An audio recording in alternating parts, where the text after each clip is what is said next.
एक दिन बृहस्पतिवार व्रत कथा। प्रिय भक्तों, आज बृहस्पतिवार के दिन आप बृहस्पति देव की बड़ी ही दुर्लभ कथा सुनेंगे। इस कथा को सुनने से भक्तों की सभी मनोकामनाएं भगवान बृहस्पति देव की कृपा से पूर्ण हो जाती है। तो आइए बड़ी ही श्रद्धा और प्रसन्नचित मन से इस कथा को सुनते हैं। भारतवर्ष में एक प्रतापी और दानी राजा राज्य करता था। वह नित्य गरीबों और ब्राह्मणों की सहायता करता था। यह बात उसकी रानी को अच्छी नहीं लगती थी। वह न ही गरीबों को दान देती, न ही भगवान का पूजन करती थी और राजा को भी दान देने से मना किया करती थी। एक दिन राजा शिकार खेलने वन को गए हुए थे तो रानी महल में अकेली थी। उसी समय बृहस्पति देव साधु के वेश में राजा के महल में भिक्षा के लिए गए और भिक्षा मांगी। रानी ने भिक्षा देने से इनकार किया और कहा, हे साधु महाराज, मैं तो दान पुण्य से तंग आ गई हूँ। मेरा पति सारा दिन धन लुटाते रहते हैं। मेरी इच्छा है कि हमारा सारा धन नष्ट हो जाए, फिर न रहेगा बांस, न बजेगी बांसुरी।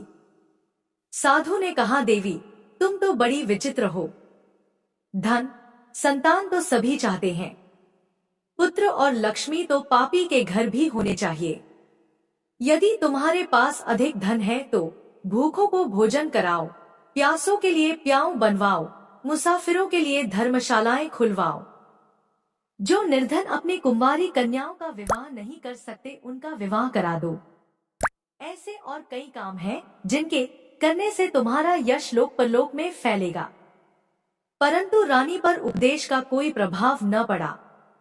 वह बोली, महाराज आप मुझे कुछ न समझाएं। मैं ऐसा धन नहीं चाहती जो हर जगह बांटती फिरूं। साधु ने उत्तर दिया, यदि तुम्हारी ऐसी इच्छा है तो तथास्तु। साधु महाराज ने रानी से कहा, तुम ऐसा करना कि बृहस्पतिवार को घर लीपकर पीली मिट्टी से अपना सिर धोकर स्नान करना, भट्टी चढ़ाकर कपड़े धोना। ऐसा करने से आपका सारा धन नष्ट हो जाएगा। इतना कहकर वह साधु महाराज वहां से गायब हो गए।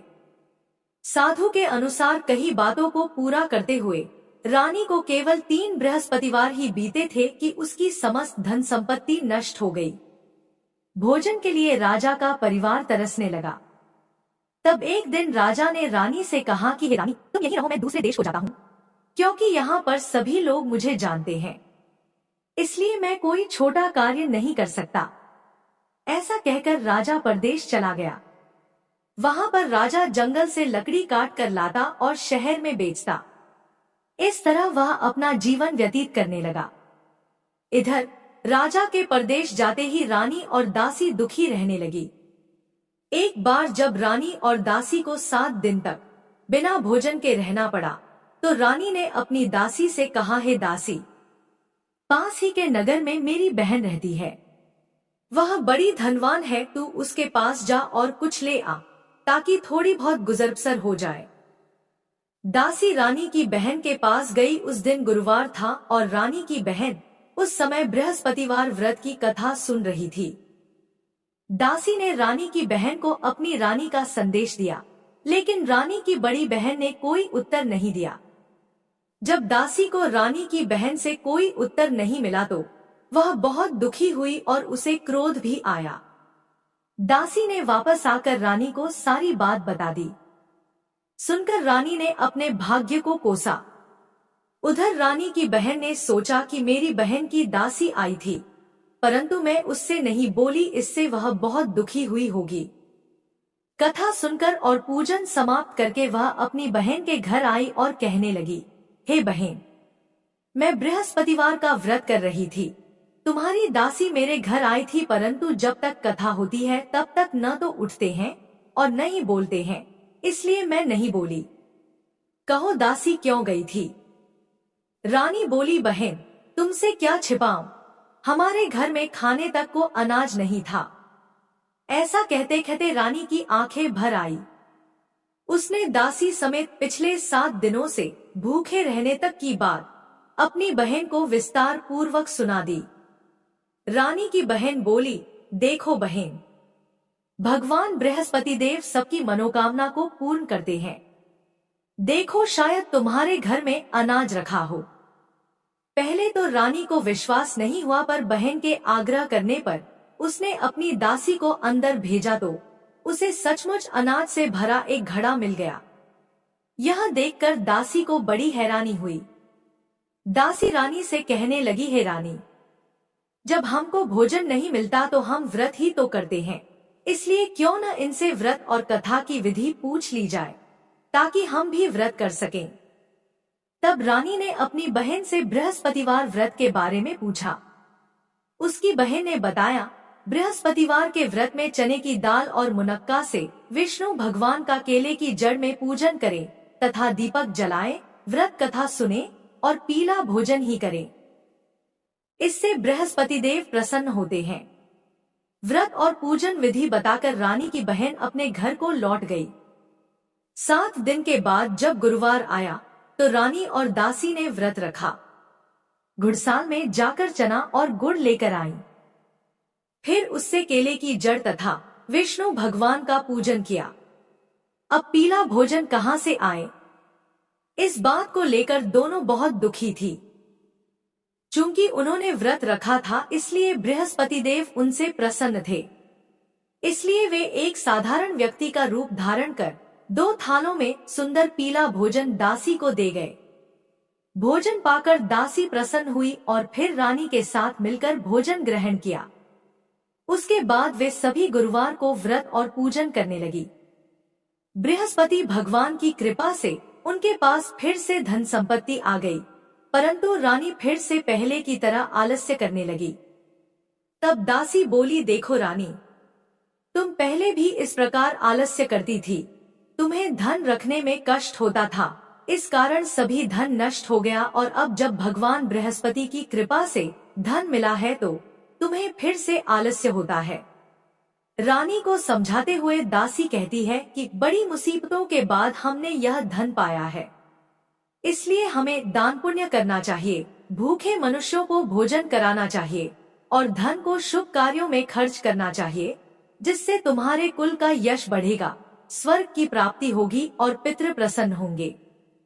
दासी की बात मानकर रानी अपना धन शुभ कार्यों में खर्च करने लगी, जिससे पूरे नगर में उसका यश फैलने लगा। बृहस्पतिवार व्रत कथा के बाद श्रद्धा के साथ आरती की जानी चाहिए। इसके बाद प्रसाद बांटकर उसे ग्रहण करना चाहिए। एक दिन राजा दुखी होकर जंगल में एक पेड़ के नीचे आसन जमाकर बैठ गया। वह अपनी दशा को याद करके व्याकुल होने लगा। बृहस्पतिवार का दिन था। एकाएक उसने देखा कि निर्जन वन में एक साधु प्रकट हुए। वह साधु वेश में स्वयं बृहस्पति देवता थे। लकड़हारे के सामने आकर बोले, हे लकड़हारे, इस सुनसान जंगल में तू चिंता मग्न क्यों बैठा है? लकड़हारे ने दोनों हाथ जोड़कर प्रणाम किया और उत्तर दिया, महात्मा जी, आप सब कुछ जानते हैं, मैं क्या कहूँ। यह कहकर रोने लगा और साधु को अपनी आत्मकथा सुनाई। महात्मा जी ने कहा, तुम्हारी स्त्री ने बृहस्पतिवार के दिन बृहस्पति भगवान का निरादर किया था, जिसके कारण भगवान विष्णु ने रुष्ट होकर तुम्हारी यह दशा कर दी। अब तुम चिंता को दूर करके मेरे कहने पर चलो तो तुम्हारे सब कष्ट दूर हो जाएंगे और भगवान पहले से भी अधिक संपत्ति देंगे। तुम बृहस्पतिवार के दिन कथा किया करो। 2 पैसे के चना मुनक्का लाकर उसका प्रसाद बनाओ और शुद्ध जल से लोटे में शक्कर मिलाकर अमृत तैयार करो। कथा के पश्चात अपने सारे परिवार और सुनने वाले प्रेमियों में अमृत व प्रसाद बांटकर आप भी ग्रहण करो। ऐसा करने से भगवान तुम्हारी सब मनोकामनाएं पूरी करेंगे। साधु के ऐसे वचन सुनकर लकड़हारा बोला, हे प्रभु, मुझे लकड़ी बेचकर इतना पैसा नहीं मिलता जिससे भोजन के उपरांत कुछ बचा सकूं। मैंने रात्रि में अपनी स्त्री को व्याकुल देखा है। मेरे पास कुछ भी नहीं जिससे मैं उसकी खबर मंगा सकूं। साधु ने कहा, है लकड़हारे, तुम किसी बात की चिंता मत करो। बृहस्पतिवार के दिन तुम रोजाना की तरह लकड़ियां लेकर शहर को जाओ। तुमको रोज से दुगुना धन प्राप्त होगा, जिससे तुम भली भांति भोजन कर लोगे तथा बृहस्पति देव की पूजा का सामान भी आ जाएगा। इतना कहकर साधु अंतर्ध्यान हो गए। धीरे धीरे समय व्यतीत होने पर फिर वही बृहस्पतिवार का दिन आया। लकड़हारा जंगल से लकड़ी काटकर किसी शहर में बेचने गया। उसे उस दिन और दिन से अधिक पैसा मिला। राजा ने चना गुड़ आदि लाकर गुरुवार का व्रत किया। उस दिन से उसके सभी क्लेश दूर हुए। परंतु जब दोबारा गुरुवार का दिन आया तो बृहस्पतिवार का व्रत करना भूल गया। इस कारण बृहस्पति भगवान नाराज हो गए। उस दिन उस नगर के राजा ने विशाल यज्ञ का आयोजन किया तथा शहर में यह घोषणा करा दी कि कोई भी मनुष्य अपने घर में भोजन न बनावे न आग जलावे। समस्त जनता मेरे यहाँ भोजन करने आवे। इस आज्ञा को जो नहीं मानेगा उसे फांसी की सजा दी जाएगी। इस तरह की घोषणा संपूर्ण नगर में करवा दी गई। राजा की आज्ञानुसार शहर के सभी लोग भोजन करने गए, लेकिन लकड़हारा कुछ देर से पहुंचा, इसलिए राजा उसको अपने साथ घर ले गए और ले जाकर भोजन करा रहे थे तो रानी की दृष्टि उस खूंटी पर पड़ी जिस पर उसका हार लटका हुआ था। वह वहां पर दिखाई नहीं दिया।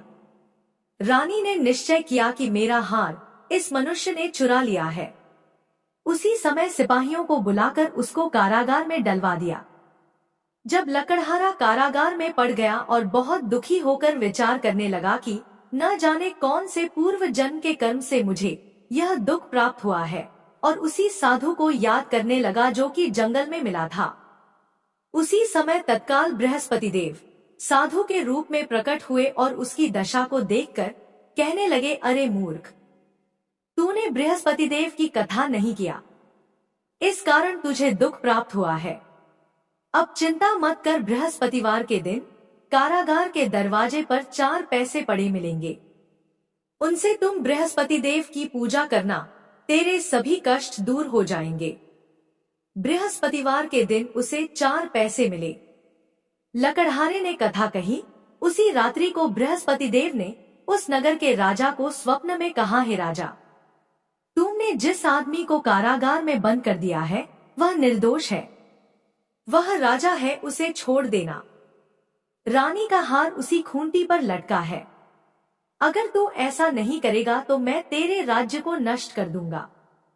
इस तरह रात्रि के स्वप्न को देखकर राजा प्रातःकाल उठा और खूंटी पर हार देखकर लकड़हारे को बुलाकर क्षमा मांगी तथा लकड़हारे को योग्य सुंदर वस्त्र आभूषण देकर विदा कर दिया। बृहस्पति देव की आज्ञानुसार लकड़हारा अपने नगर को चल दिया। राजा जब अपने नगर के निकट पहुंचा तो उसे बड़ा आश्चर्य हुआ। नगर में पहले से अधिक बाग, तालाब, कुएं तथा बहुत सी धर्मशालाएं, मंदिर आदि बन गई हैं। राजा ने पूछा, यह किसका बाग और धर्मशाला है? तब नगर के सब लोग कहने लगे, यह सब रानी और बांदी के हैं। तो राजा को आश्चर्य हुआ और गुस्सा भी आया। जब रानी ने यह खबर सुनी कि राजा आ रहे हैं तो उन्होंने बांदी से कहा कि हे दासी, देख राजा हमको कितनी बुरी हालत में छोड़ कर गए थे।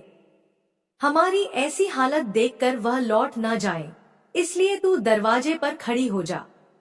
आज्ञानुसार दासी दरवाजे पर खड़ी हो गई। राजा आए तो उन्हें अपने साथ लिवा लाई। तब राजा ने क्रोध करके अपनी रानी से पूछा कि यह धन तुम्हें कैसे प्राप्त हुआ है? तब उन्होंने कहा, हमें यह सब धन बृहस्पति देव के व्रत के प्रभाव से प्राप्त हुआ है। राजा ने निश्चय किया कि 7 दिन बाद तो सभी बृहस्पति देव का पूजन करते हैं, परंतु मैं प्रतिदिन दिन में 3 बार कहानी तथा व्रत किया करूंगा। अब हर समय राजा के दुपट्टे में चने की दाल बंधी रहती तथा दिन में 3 बार कहानी कहता। एक दिन राजा ने विचार किया कि चलो अपनी बहन के यहाँ हो आवे। इस तरह निश्चय कर राजा घोड़े पर सवार होकर अपनी बहन के यहाँ जाने लगा। मार्ग में उसने देखा कि कुछ आदमी एक मुर्दे को लिए जा रहे हैं। उन्हें रोककर राजा कहने लगा, अरे भाइयों, मेरी बृहस्पति देव की कथा सुन लो। वे बोले, लो, हमारा तो आदमी मर गया है, इसको अपनी कथा की पड़ी है। परंतु कुछ आदमी बोले, अच्छा कहो, हम तुम्हारी कथा भी सुनेंगे। राजा ने दाल निकाली और जब कथा आरंभ की, कथा आधी हुई थी कि मुर्दा हिलने लग गया और जब कथा समाप्त हो गई तो राम राम कहकर मनुष्य उठकर खड़ा हो गया। आगे मार्ग में उसे एक किसान खेत में हल चलाता मिला। राजा ने उसे देखा और उससे बोले, अरे भैया, तुम मेरी बृहस्पतिवार की कथा सुन लो। किसान बोला, जब तक मैं तेरी कथा सुनूंगा तब तक 4 हरिया जोत लूंगा। जा अपनी कथा किसी और को सुनाना। इस तरह राजा आगे चलने लगा। राजा के हटते ही बैल पछाड़ खाकर गिर गए तथा किसान के पेट में बड़ी जोर का दर्द होने लगा। उस समय उसकी माँ रोटी लेकर आई। उसने जब यह देखा तो अपने पुत्र से सब हाल पूछा और बेटे ने सभी हाल कह दिया तो बुढ़िया दौड़ी दौड़ी उस घुड़सवार के पास गई और उससे बोली कि मैं तेरी कथा सुनूंगी, तू अपनी कथा मेरे खेत पर चलकर ही कहना। राजा ने बुढ़िया के खेत पर जाकर कथा कही, जिसके सुनते ही वह बैल उठ खड़े हुए तथा किसान के पेट का दर्द भी बंद हो गया। राजा अपनी बहन के घर पहुंचा। बहन ने भाई की खूब मेहमानी की। दूसरे दिन प्रातःकाल राजा जगा तो वह देखने लगा कि सब लोग भोजन कर रहे हैं। राजा ने अपनी बहन से कहा, ऐसा कोई मनुष्य है जिसने भोजन नहीं किया हो? मेरी बृहस्पतिवार की कथा सुन ले। बहन बोली, है भैया, यह देश ऐसा ही है कि पहले यहाँ लोग भोजन करते हैं, बाद में अन्य काम करते हैं। अगर कोई पड़ोस में हो तो देख कर आती हूँ। वह ऐसा कहकर देखने चली गई, परंतु उसे कोई ऐसा व्यक्ति नहीं मिला जिसने भोजन न किया हो। अतः वह एक कुम्हार के घर गई, जिसका लड़का बीमार था। उसे मालूम हुआ कि उनके यहाँ 3 दिन से किसी ने भोजन नहीं किया है। रानी ने अपने भाई की कथा सुनने के लिए कुम्हार से कहा तो वह तैयार हो गया। राजा ने जाकर बृहस्पतिवार की कथा कही, जिसको सुनकर उसका लड़का ठीक हो गया। अब तो राजा की प्रशंसा होने लगी। एक दिन राजा ने अपनी बहन से कहा कि हे बहन, हम अपने घर को जाएंगे, तुम भी तैयार हो जाओ। राजा की बहन ने अपनी सास से कहा। सास ने कहा, हाँ चली जा, परंतु अपने लड़कों को मत ले जाना, क्योंकि तेरे भाई के कोई औलाद नहीं है। बहन ने अपने भैया से कहा, है भैया, मैं तो चलूंगी पर कोई बालक नहीं जाएगा। राजा बोला, जब कोई बालक नहीं चलेगा तब तुम ही क्या करोगी? बड़े दुखी मन से राजा अपने नगर को लौट आया। राजा ने अपनी रानी से कहा, हम निर्वंशी राजा हैं, हमारा मुंह देखने का धर्म नहीं है और कुछ भोजन आदि नहीं किया। रानी बोली, है स्वामी, बृहस्पति देव ने हमें सब कुछ दिया है, वह हमें औलाद भी अवश्य देंगे। उसी रात को बृहस्पति देव ने राजा से स्वप्न में कहा, है राजा उठ, सभी सोच त्याग दे, तेरी रानी गर्भ से है। राजा को यह बात सुनकर बड़ी खुशी हुई। 9वें महीने में रानी के गर्भ से एक सुंदर पुत्र पैदा हुआ। तब राजा बोला, हे रानी, स्त्री बिना भोजन के रह सकती है पर बिना कहे नहीं रह सकती। जब मेरी बहन आवे तुम उससे कुछ कहना मत। रानी ने सुनकर हाँ कर दिया। जब राजा की बहन ने यह शुभ समाचार सुना तो वह बहुत खुश हुई तथा बधाई लेकर अपने भाई के यहाँ आई।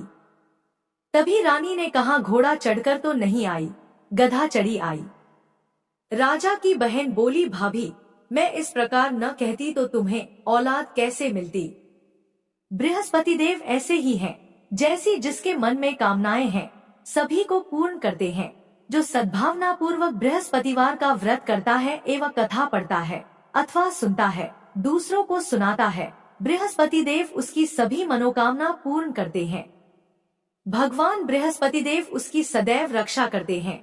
संसार में जो मनुष्य सद्भावना से भगवान जी का पूजन व्रत सच्चे हृदय से करते हैं तो उनकी सभी मनोकामनाएं पूर्ण करते हैं।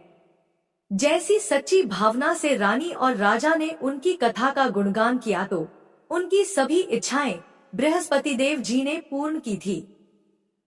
इसलिए पूर्ण कथा सुनने के बाद प्रसाद लेकर जाना चाहिए। हृदय से उसका मनन करते हुए जयकारा बोलना चाहिए। बोलो बृहस्पति देव की जय, भगवान विष्णु की जय। अगर वीडियो पसंद आई तो हमारे चैनल को सब्सक्राइब करें।